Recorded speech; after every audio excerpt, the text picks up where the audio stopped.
Muito bem, meus irmãos, nós vamos continuar esse momento de adoração. Senhor, eu quero, antes de fazer a leitura da palavra, quero fazer menção a um anúncio que eu coloquei no grupo de líderes, né?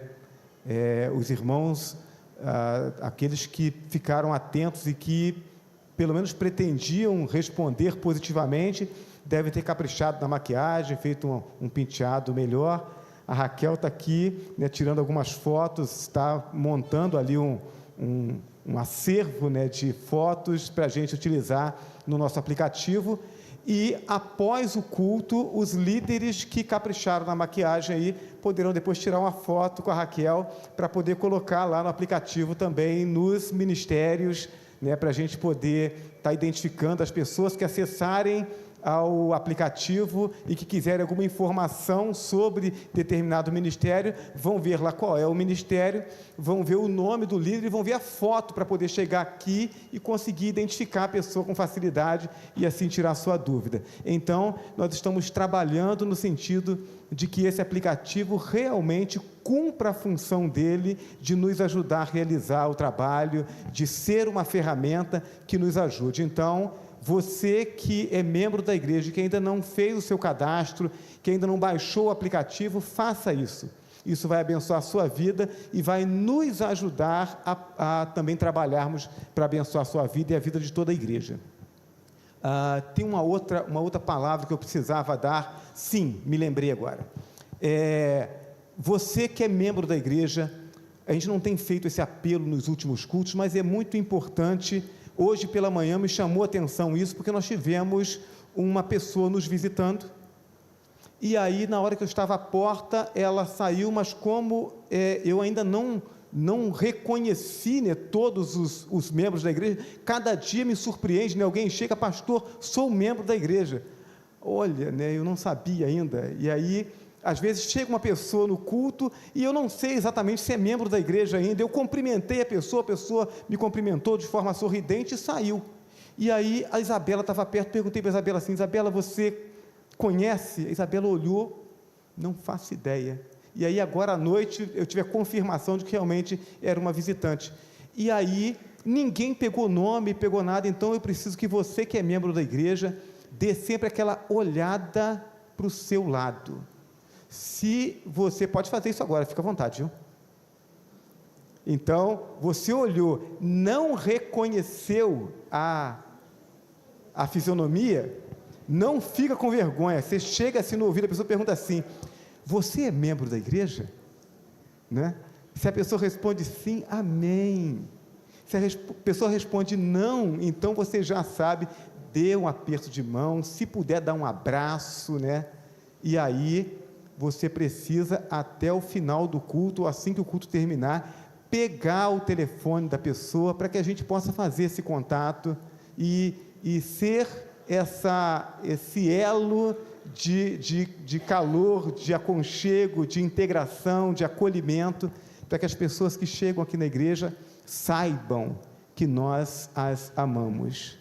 Então, nós amamos a todas, mas elas precisam saber, e elas vão saber com essa atitude de acolhimento.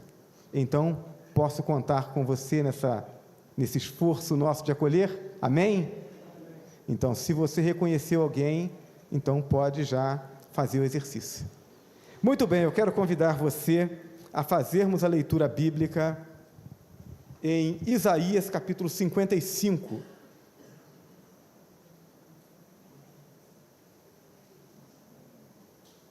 Isaías 55, versos 1 a 7. O texto nos diz assim, vou esperar, tem alguns irmãos que gostam de abrir a Bíblia, né? Então, outros gostam de acessar a Bíblia do seu celular. Isaías 55, de 1 a 7. O texto nos diz assim, todos vós os que tendes sede, vinde às águas, e vós os que não tendes dinheiro, vinde, comprai e comei. Sim, vinde e comprai, sem dinheiro e sem preço, vinho e leite. Por que gastais o dinheiro naquilo que não é pão, e o vosso suor naquilo que não satisfaz? Ouvi-me atentamente, comei o que é bom, e vos deleitareis com finos manjares. Inclinai os ouvidos e vinde a mim. Ouvi, e a vossa alma viverá.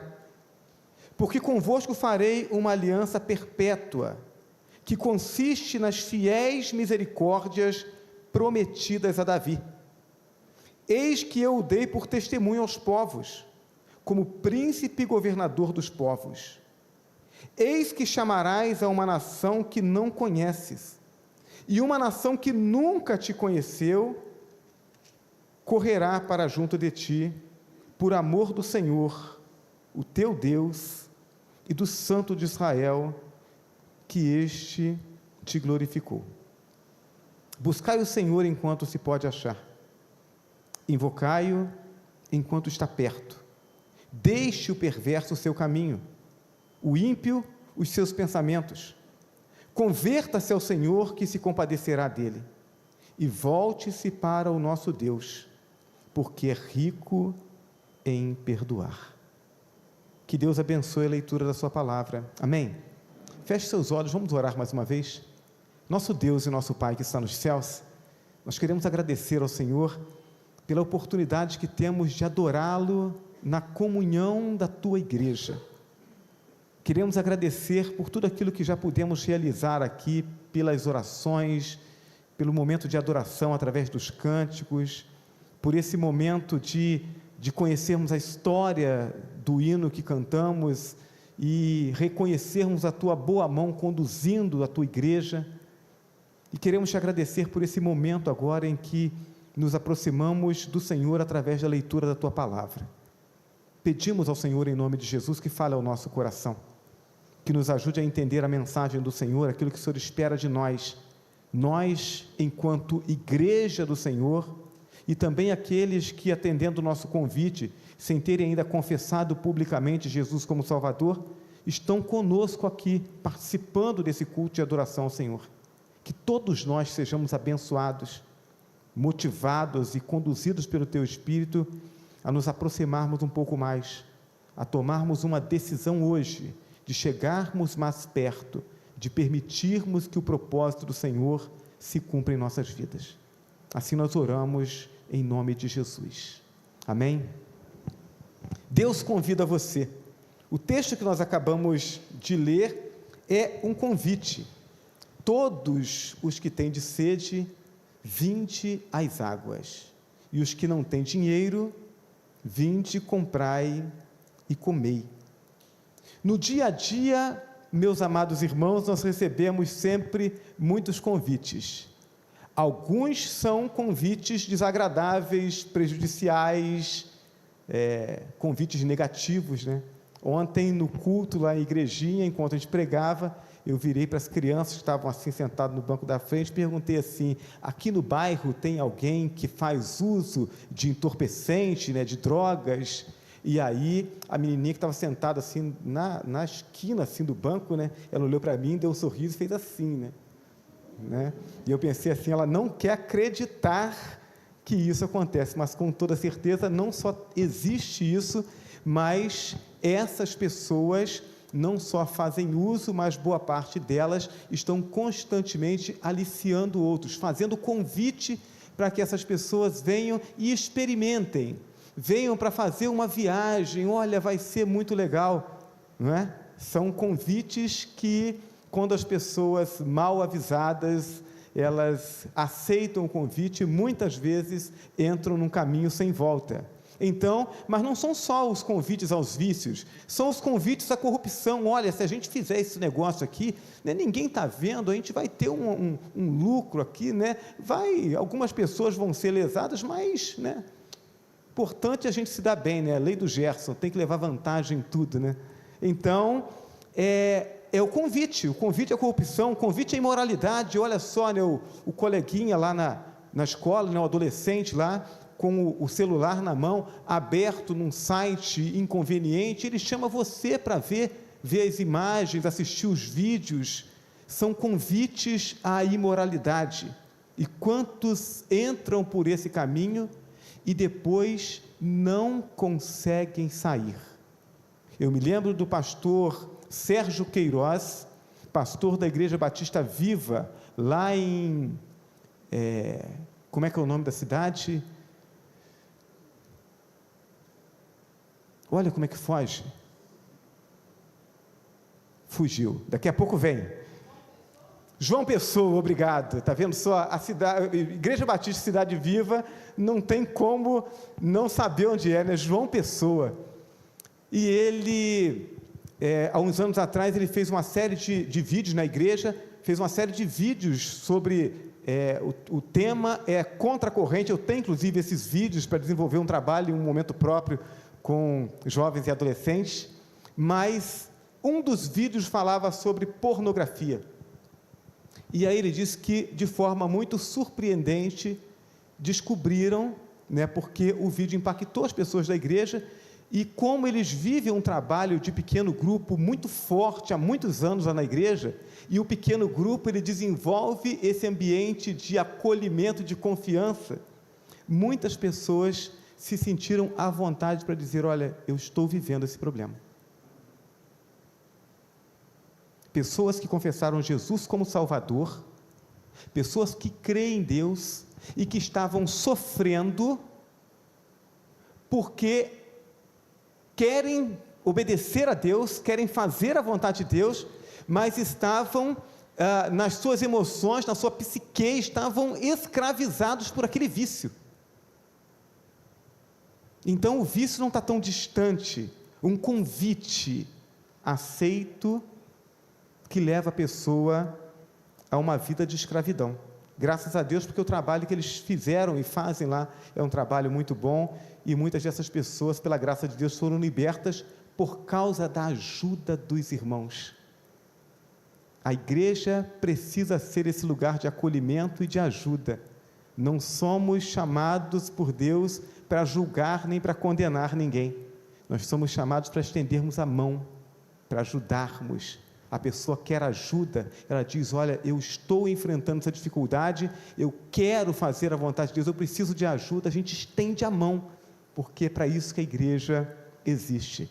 Mas são problemas que são consequência de um convite ruim, um convite que é desagradável, que é insalubre, que as pessoas aceitam. Agora, tem convites agradáveis, né? Então, por exemplo, se os irmãos em algum momento quiser convidar o pastor para ir numa churrascaria, a gente bater um papo, eu vou ficar assim feliz da vida, não vou de forma nenhuma rejeitar um convite como esse. São convites agradáveis, positivos, né? Chama a gente para uma festa, chama a gente para um momento de comunhão, vamos bater um papo gostoso. São convites positivos. A decisão de aceitar ou rejeitar esse convite determinará de forma positiva ou negativa o curso da nossa vida. A gente precisa olhar, analisar o convite e decidir se a gente vai aceitar ou não.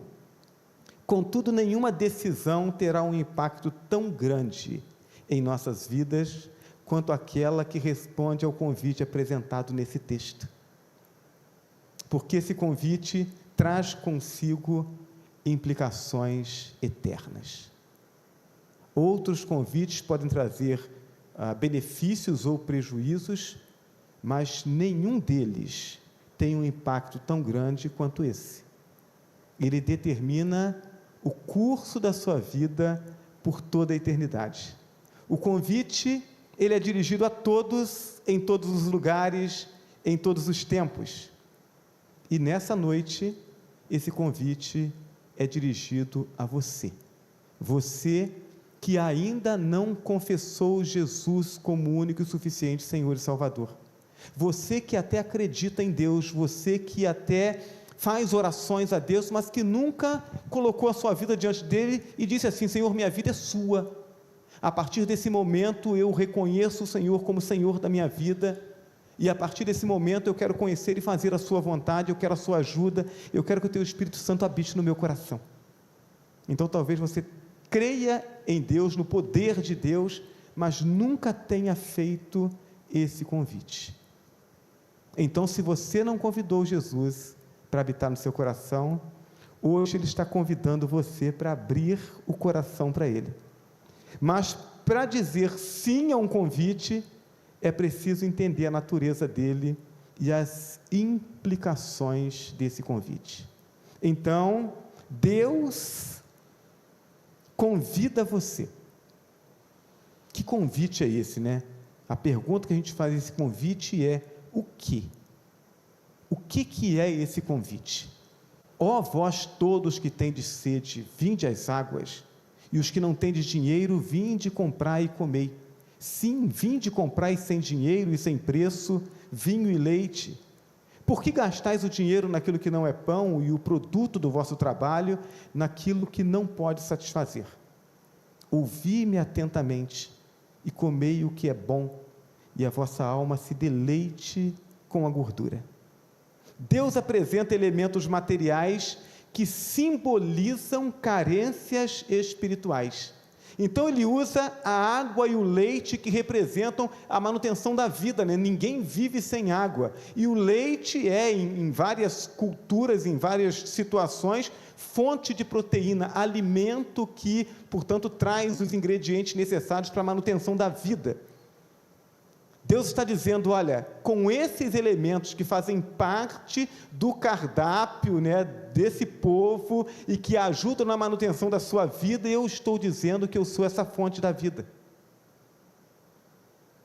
Em João capítulo 10, versículo 28, o texto diz assim: e dou-lhes a vida eterna, e nunca hão de perecer, e ninguém as arrebatará das minhas mãos. Vida eterna é aquilo que Deus nos traz. Com a ilustração, portanto, da água e do leite, Deus está dizendo: eu sou a fonte da vida, venham a mim para que vocês tenham vida, venham a mim para que vocês possam desfrutar da vida, que é mais do que apenas existir, vida que é vida abundante, vida que é vida plena, vida completa, vida eterna. O texto também traz a figura do vinho, né? Venha e compre, né? E faça uso do vinho e do leite. Então, além da água e do leite, nós temos a figura do vinho, e no contexto cultural, né, do povo de Israel, nós temos o vinho como um símbolo de alegria. O vinho no meio daquele povo simbolizava alegria. Se tem vinho na festa, tem alegria. Se faltou o vinho, então faltou alegria.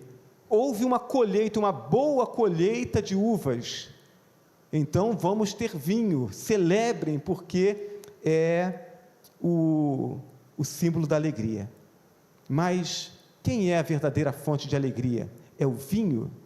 João 17, verso 13, o texto diz: mas agora vou para ti, e digo isso no mundo, para que tenham a minha alegria completa em si mesmos. Jesus está orando ao Pai em favor dos seus discípulos, e Ele diz: olha, eu estou dizendo isso, eu estou dizendo aquilo que vai acontecer, eu estou voltando para o Senhor, eu vou completar minha obra, eu vou morrer na cruz para pagar pelos pecados dos homens, eu serei sepultado, mas eu vou ressuscitar e vou voltar para o Senhor. E eu estou dizendo isso para que as pessoas possam compreender que isso é verdade, e então a alegria delas seja completa. A alegria completa não vem do vinho, a alegria completa não vem das festas, não vem das celebrações, a alegria completa vem da salvação que há em Jesus Cristo, vem da presença de Deus na vida do ser humano. Deus oferece vida eterna e alegria que não tem fim. Tudo isso, Ele diz: eu ofereço de graça. Venham e façam uso dessa alegria, façam uso dessa vida eterna, sem precisar pagar nada, sem dinheiro e sem preço. O dinheiro do homem não pode comprar o que traz satisfação e conforto para a alma. Para o corpo a gente está com frio, a gente vai lá e compra um agasalho, e a gente acabou com frio. A gente está com um desconforto, porque a gente está com fome, a gente vai lá e compra o alimento, e o desconforto acabou. Mas o desconforto da alma, o dinheiro não pode comprar. Apenas Deus pode satisfazer as carências da alma do homem. Então, nesse aspecto, todas as pessoas se igualam. Os ricos e os pobres, os novos e os idosos, os que têm muito estudo ou os analfabetos, todos se igualam. Por quê? Porque os recursos do homem não podem suprir as carências da sua alma.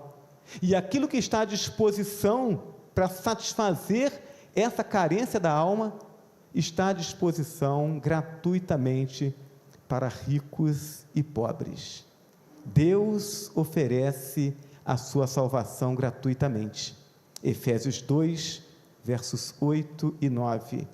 Porque pela graça sois salvos, por meio da fé.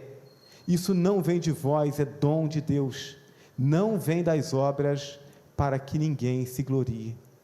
Então, não é pela obra, não é pelo esforço humano, mas é pela graça de Deus, mediante a fé em Jesus Cristo, que nós alcançamos vida, que nós alcançamos paz. Deus nos oferece isso, através da fé. A questão então não é o que eu faço ou consigo fazer, mas sim em quem eu deposito a minha fé e a minha confiança. Deus está dizendo: você tem fome, tem sede, você quer a manutenção da sua vida? Você quer ter uma vida alegre, uma vida de satisfação? Então, venha a mim. Deus convida você. Qual a sua resposta? Uma vez tendo respondido a palavra o que, a gente agora entendeu o que Deus está nos oferecendo, a gente precisa responder agora a pergunta como. Então, Ele está nos oferecendo a vida. Como é que isso funciona? E aí no verso 3, ele diz assim: inclinai os vossos ouvidos e vinde a mim, ouvi e a vossa alma viverá, porque convosco farei uma aliança perpétua, dando-vos as firmes beneficências de Davi. Do que Deus está falando aqui através do profeta? Ele está falando sobre Davi. Davi foi o rei, conforme a palavra diz, segundo o coração de Deus, e por isso foi o melhor rei que Israel já teve.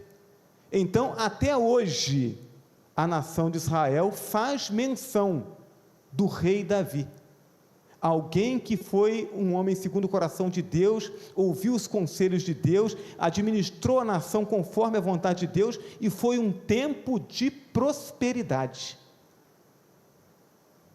Esse era Davi.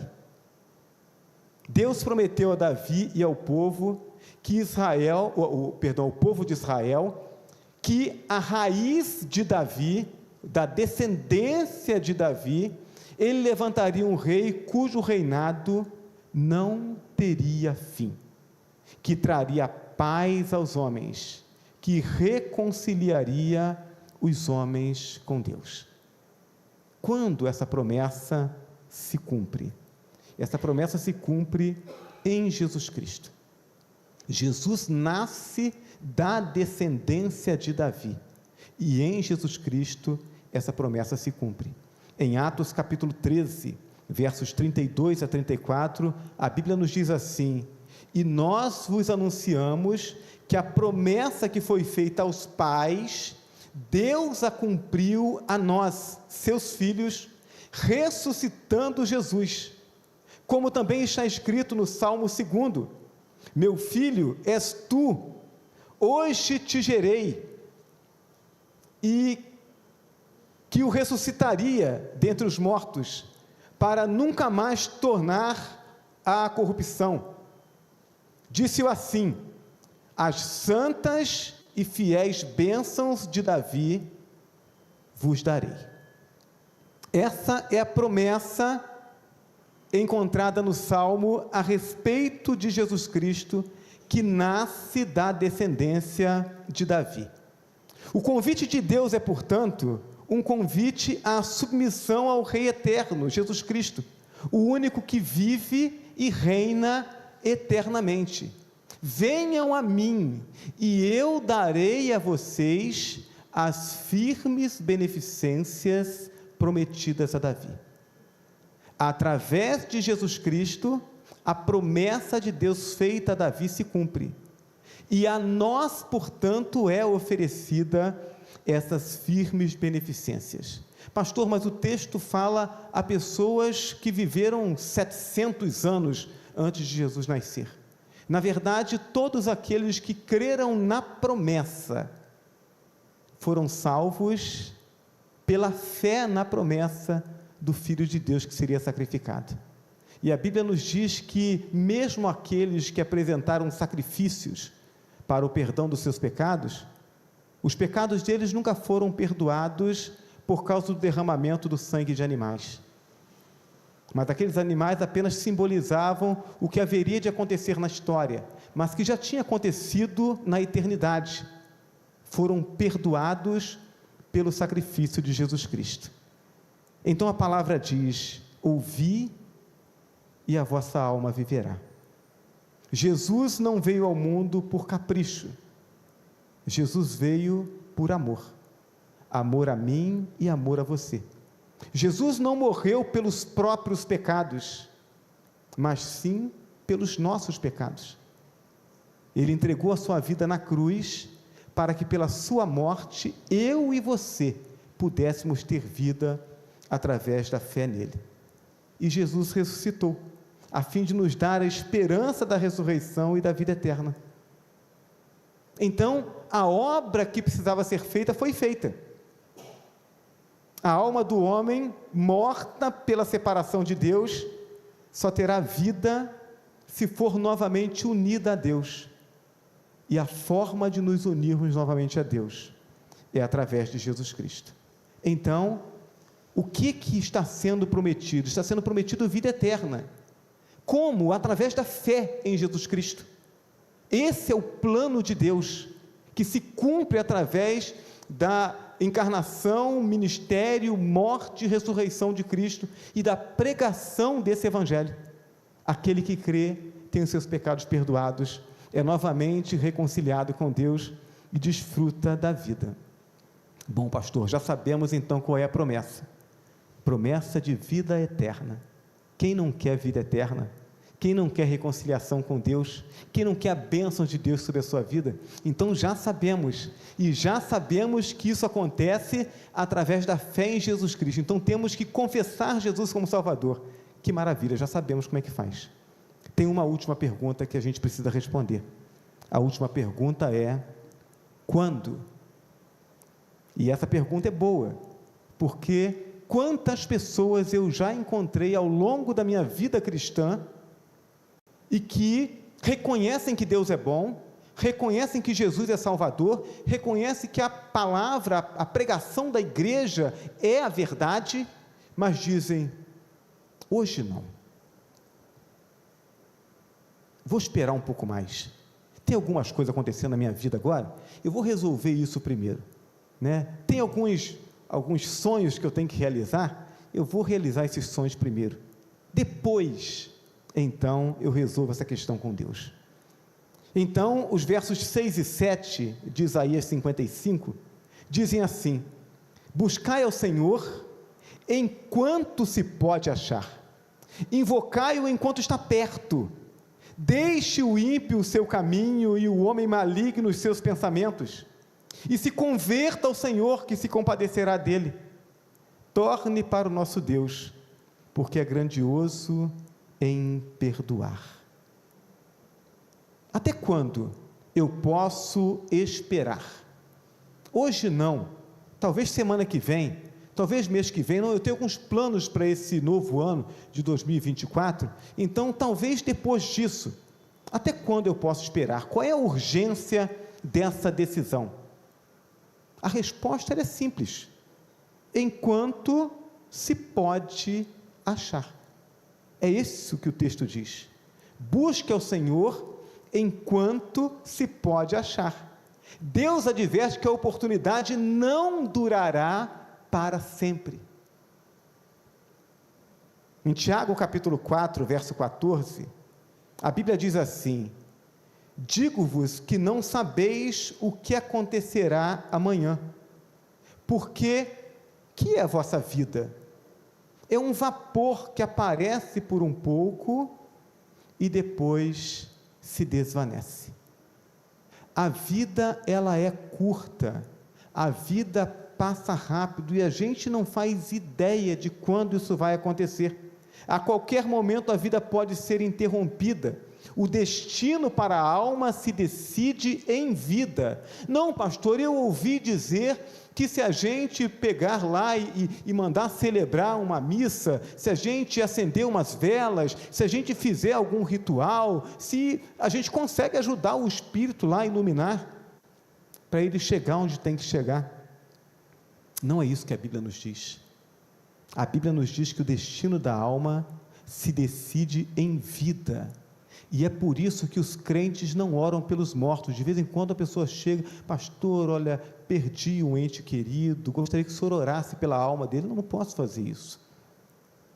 Eu posso orar pela sua vida, eu posso orar pela vida dos seus familiares, para que Deus traga conforto ao coração, para que Deus traga direção para a vida, né? Para que esse sofrimento não seja do tipo inútil, mas para que a pessoa aprenda alguma coisa, para que o coração se volte para Deus, a pessoa perceba a brevidade da vida, essa limitação, e possa voltar o coração para Deus.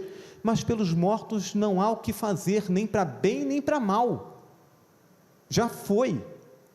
Então, dali para frente é com Deus.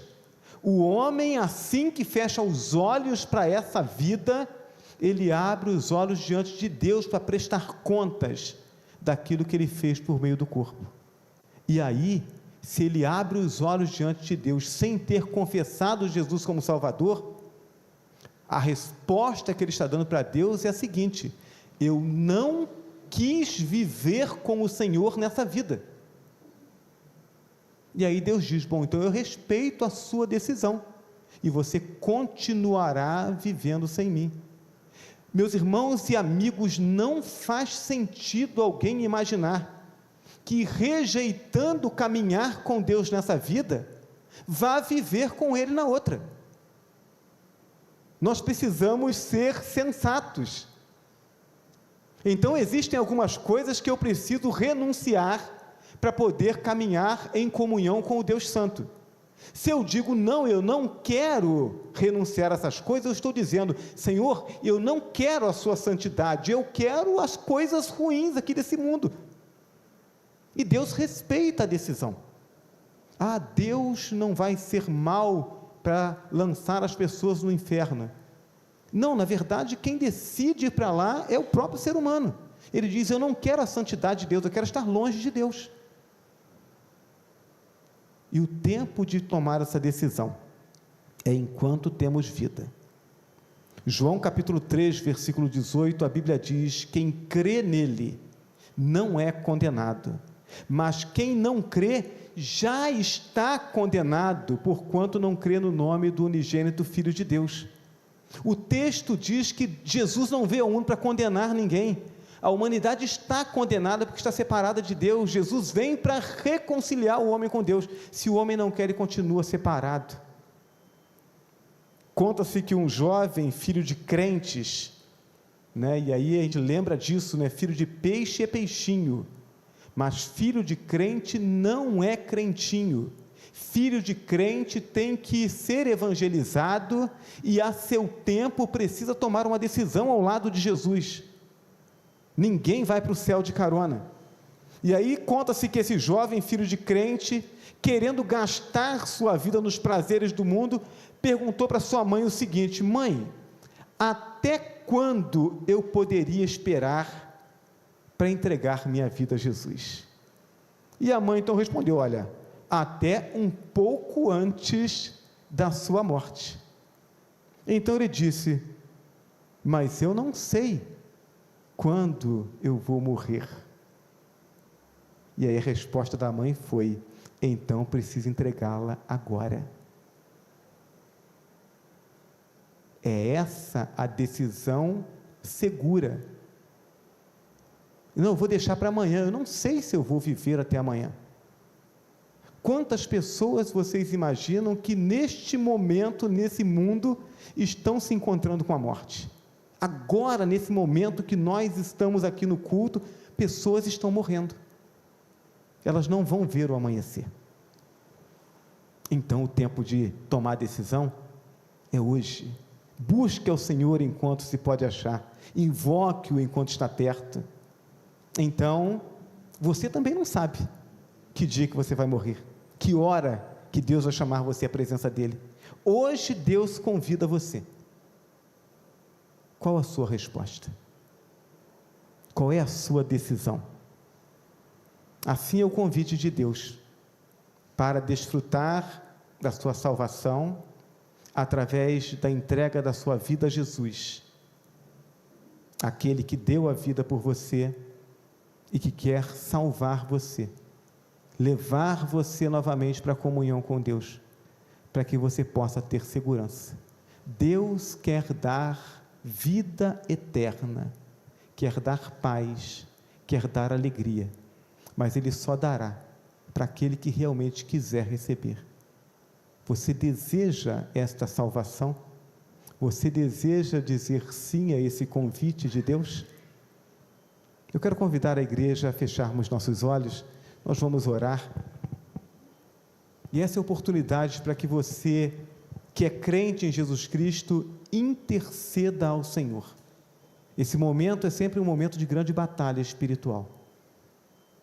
Todos nós que um dia tomamos a decisão por Cristo, sabemos quanto difícil é tomar essa decisão.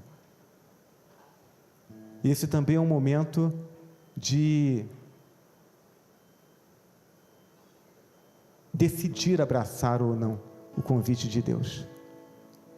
Deus diz que caminhar com Ele é bom demais, e aqueles que têm caminhado com Deus confirmam que é bom demais, mas a tentação é acreditar que continuar nesse mundo, continuar longe de Deus, é a melhor decisão. Em quem você vai acreditar? Naquele que entregou a vida na cruz e morreu para salvar você? Ou em qualquer outro que nada fez, nenhum sacrifício fez por você? Então, se você deseja dizer sim a esse convite de Deus e permitir que Ele conduza a sua vida de agora para frente, eu gostaria que, ainda com seus olhos fechados, ainda que apenas em pensamento, você orasse comigo e dissesse assim: Senhor, eu não quero mais viver longe do Senhor. Eu não quero mais ficar batendo a minha cabeça e tentando satisfazer os anseios do meu coração com as coisas desse mundo. Não funcionou até agora, então não vai funcionar mais. Então eu quero entregar minha vida ao Senhor, eu quero abrir o meu coração e permitir que a promessa do Senhor se cumpra em mim. Tantas pessoas têm dito que funciona, eu quero que funcione na minha vida também. Eu quero abrir o meu coração agora, eu quero viver uma vida santa daqui para frente.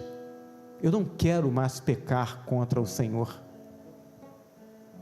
Eu creio que Jesus Cristo morreu na cruz, no meu lugar, que derramou o sangue dele em meu favor, e que esse sangue é precioso, precioso o suficiente para pagar o preço da minha dívida de pecado. Eu recebo Jesus como meu Salvador, e quero servi-lo por toda a eternidade, como meu Senhor. Opera o milagre em mim, Senhor, nessa noite, em nome de Jesus eu oro, amém.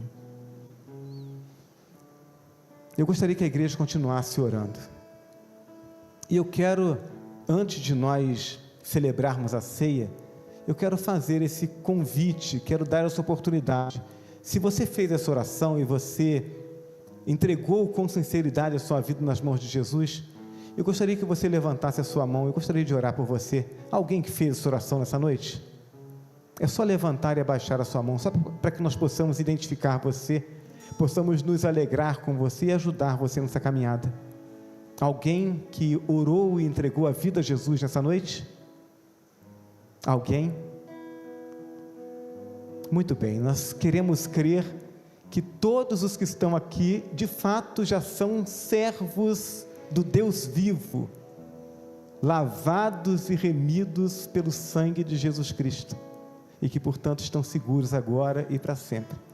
E se isso é verdade, então a sua responsabilidade é de, saindo daqui, durante a semana, onde quer que você esteja, ser um porta-voz dessa boa nova de salvação, porque certamente há pessoas que convivem com você e que precisam ser alcançadas por essa graça. Amém? Eu quero convidar os nossos diáconos